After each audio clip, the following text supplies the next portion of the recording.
Praise the Lord. Good morning po sa ating lahat mga kapatid. Ako nga po pala si Brother Giovanni Siladis Bertudaso. Came from the province of Mindanao under by Pastor Chel Painat at UPC San Jose mga kapatid. And I'm 28 years of age at saka first year student din po ako mga kapatid at Acts Bible School. Then, dito lang po ako mga kapatid magsagot about sa mga katanungan sa testimony sa Acts, no? Sa unang tanong mga kapatid, nagsabi po rito, what is your testimony before Acts?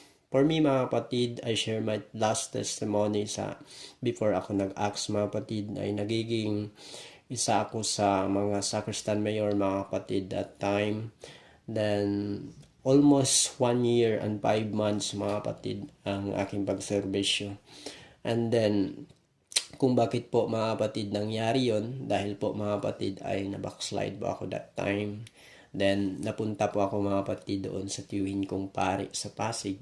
Kaya yun nangyari yun mga kapatid. At yun nga, yung sabi na once you know the truth mga kapatid, hindi ka talaga tatantanan ng ating Panginoon hanggat hindi ka makabalik sa kanyang kalooban. No? Salamat at to God be all the glory mga kapatid kasi I'm so blessed, I'm so thankful to God kasi din niya ako pinabayaan mga kapatid na manatili na lang sa landas na tinatahak ko mga kapatid na mali. Kaya thank you sa ating Panginoon at purihin siya mga kapatid sa buhay. And the second question mga kapatid nagsabi dito, why did you choose to go in Acts Bible School?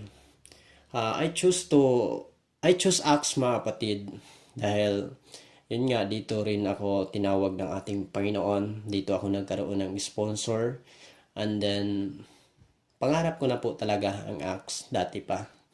And then yun nga ngayon nagkatotoo mga kapatid kaya I'm thankful to God mga kapatid. Hallelujah. And question number 3 nagsabi po rito, what is your most unforgettable Acts experience patungkol sa embarrassing then happy moment? No, para sa akin mga kapatid, ang most unforgettable moment ko dito na na-experience ko sa Acts patungkol sa embarrassing mga kapatid. Yung time nga nag-testimony po ako mga kapatid na naubos ko yung 45 minutes ni Pastor Mike Laksamana. Bakit po mga kapatid? Kasi po that time nag-testimony ako mga kapatid, hindi ko po alam yung ibang words ng Tagalog. Kaya pinapaulit-ulit ko hanggang pinapaulit-ulit ko yung words mga kapatid dahil na-explain ko mga kapatid. Tawang-tawa na nga mga kapatid yung mga kaklase ko sa Zoom, no? Nakakahiya at that time tapos pero nilabanan ko lang mga kapatid. Yun nga, hindi rin ako nawala ng pag-asa kasi sabi nga pag tinawag tayo ng Panginoon pag tatawagin tayo ng Panginoon, siya yung bahala. Kung nagkulang man tayo sa kaalaman, kung nagkulang man tayo about sa mga lingwahe, kasi maraming lingwahe na hindi natin alam. But God will provide mga kapatid in the right timing. Kaya to God be all the glory, no? Salamat sa ating Panginoon. At for happy moment naman po mga kapatid, hallelujah. Patungkol po ito sa mga screenshot ng mga klase, no? Sa via Zoom mag-lecture kami mga kapatid, hallelujah, or makinig kami sa aming mga instructor, no? Makinig habang kami ay makinig sa aming mga instructor. Ay yung mga ibang kaklase namin mga kapatid ang kukulit kasi. Pero I'm so blessed, I'm so happy mga kapatid to have them.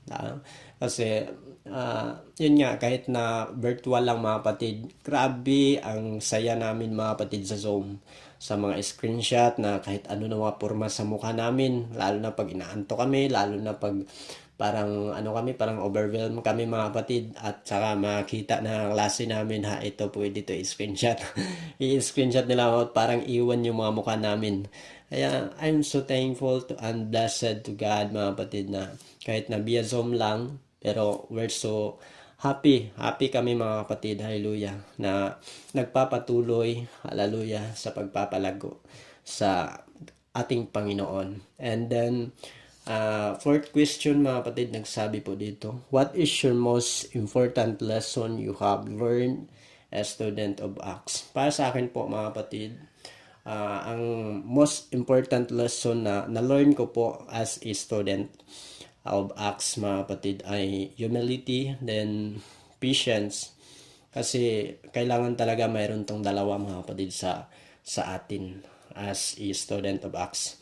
Kasi pag sa labas pa tayo, nung sa labas pa tayo, hindi pa tayo nakapasok, iba yung expectation natin sa Bible school eh. No? Yung expectation mo sa labas, pag makapasok ka, makikita mo ang reality.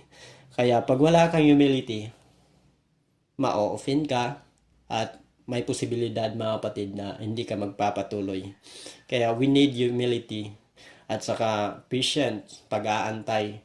No, kailangan natin yung pusong mapag-antay dahil pag once na mag-Bible school tayo, hallelujah, kailangan natin yung patience. Kasi 2 years at maraming mangyayari sa loob. Hallelujah. Kaya kailangan natin na mag-survive at kailangan natin yung humility dito at patience para makamit natin at makasurvive tayo sa journey na ito. And then, for the 5th question, mga kapatid, nagsabi dito, give someone who has impact your life in Acts, why and how. Hallelujah. Sa akin po, mga kapatid, ang nagbibigay impact po sa akin, hallelujah, sa Acts, no? Sa aking buhay, si Ma'am Lovejoy Santos, yung instructor po namin sa Bible intro at saka sa Old Testament history.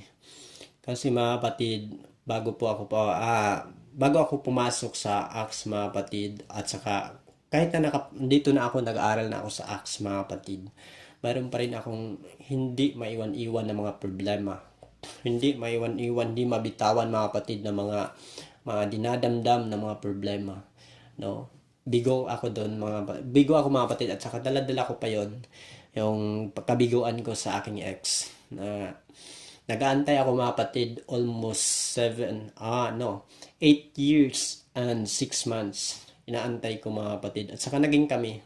Pero naglaho rin, mga kapatid. So, hindi ako naka-move on ng madaling panahon kasi yun nga, naisip ko yung sayang yung panahon na ginugugol ko, pero naging walang kabuluhan ang lahat.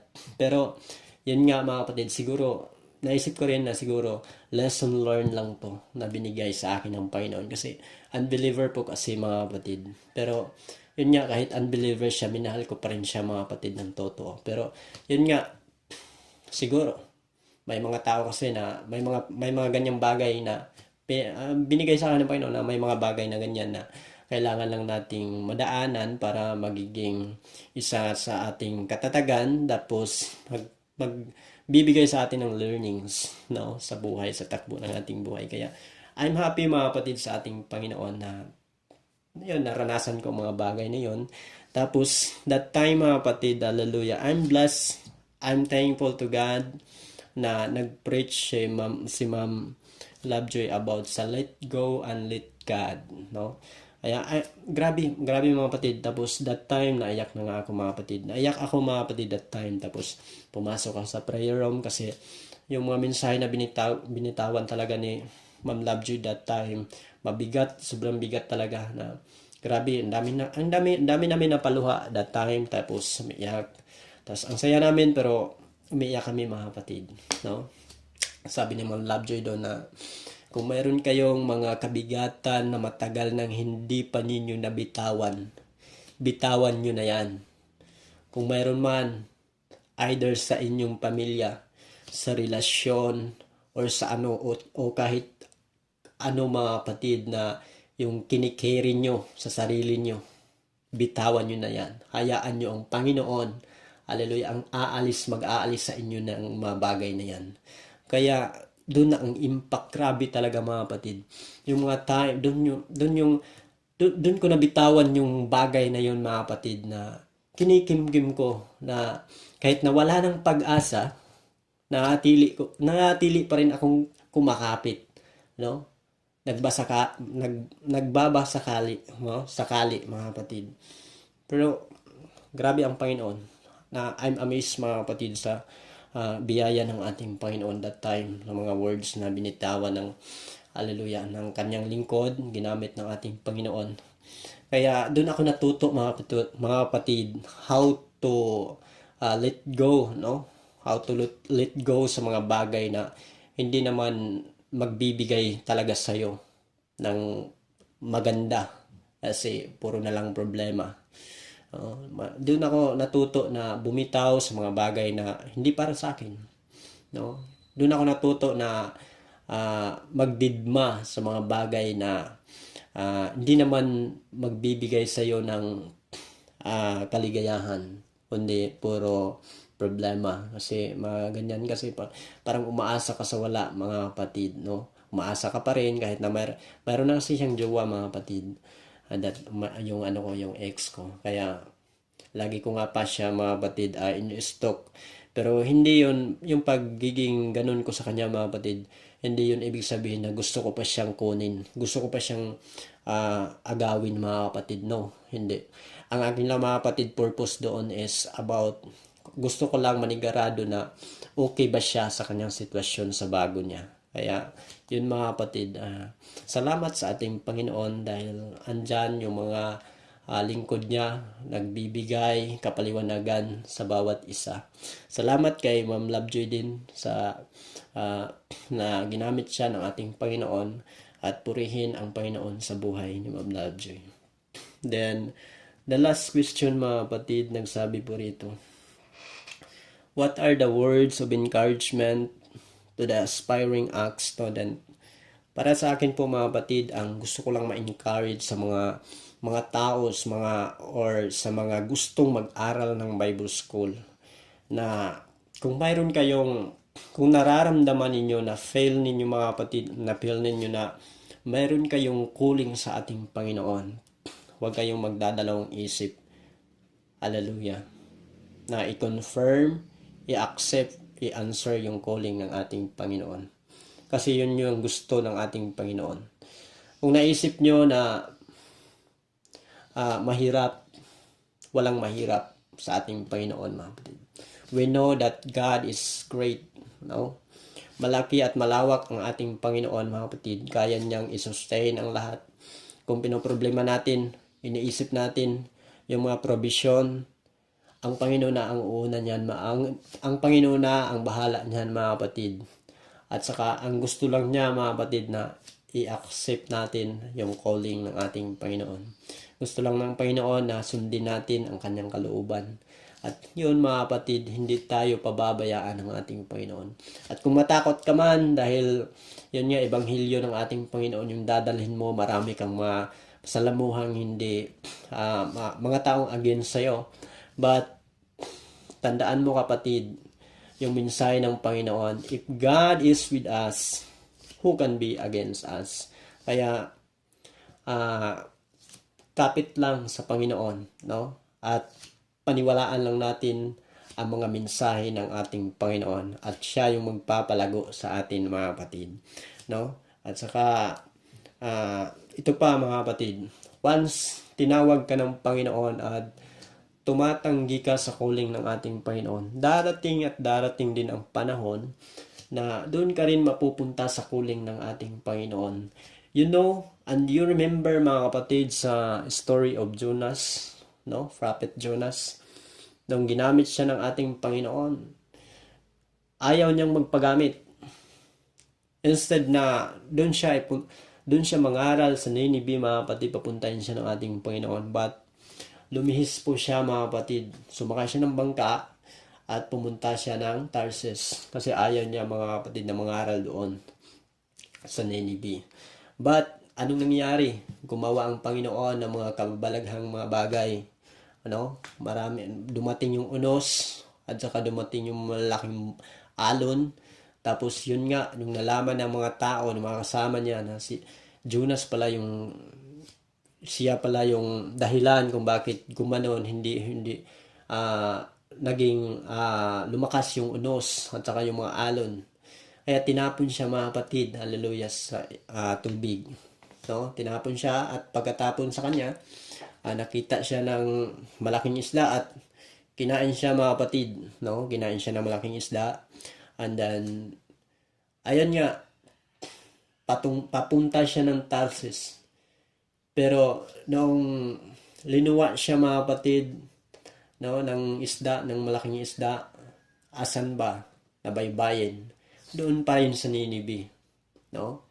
Na kahit na ang mensahe dito mga kapatid, ang application dito sa ating buhay, na kahit na gaano natin tanggihan yung kalooban ng ating Panginoon, babalik at babalik din ang panahon, darating din ang panahon na doon din tayo mapupunta sa kalooban, sa calling ng ating Panginoon sa ating buhay. Kaya, accept, answer, confirm the call sa ating Panginoon mga kapatid before it's too late. Isipin mo, marami ang mga tao ngayon mga kapatid, hallelujah, na nag-aantay sa salita ng ating Panginoon. At sino pa ba ang gagamitin ng Panginoon? Hallelujah, walang iba kundi yung mga taong, hallelujah, may calling sa ating Panginoon. No? Kaya mga kapatid, answer and accept the call of Jesus. Magpapagamit na tayo sa ating Panginoon. We are now mga kapatid, hallelujah, sa panahon na malapit, no? Nalalapit na panahon. Andito na tayo sa panahon na nalalapit na ang pagbabalik ng ating Panginoon. And we need, no? And God needs, hallelujah, sa mga ngaral, mga kapatid, dahil kulang ang mga ngaral. Kaya kung naisip mo or na-feel mo mga kapatid, hallelujah, na naramdaman mo na mayroon kang calling sa ating Panginoon, huwag kang magdadalawang isip na magpapagamit. Oh. Accept the call of Jesus. Magpapagamit tayo sa ating Panginoon mga kapatid para sa gawain. Hallelujah. Mag-imbak tayo. Hallelujah. Mag-imbak tayo ng mga blessing doon sa langit mga kapatid para sa ating Panginoon. Papagamit natin ang ating sarili. Papagamit natin para sa kapurihan ng ating Panginoon. Accept, answer the call, at huwag kang matakot. No? Kasi andyan ang Panginoon palagi. He is with us sa atin mga kapatid. To God be all the glory. Dito lang po mga kapatid. Nagtatapos ang aking testimony. At God bless sa ating lahat po mga kapatid.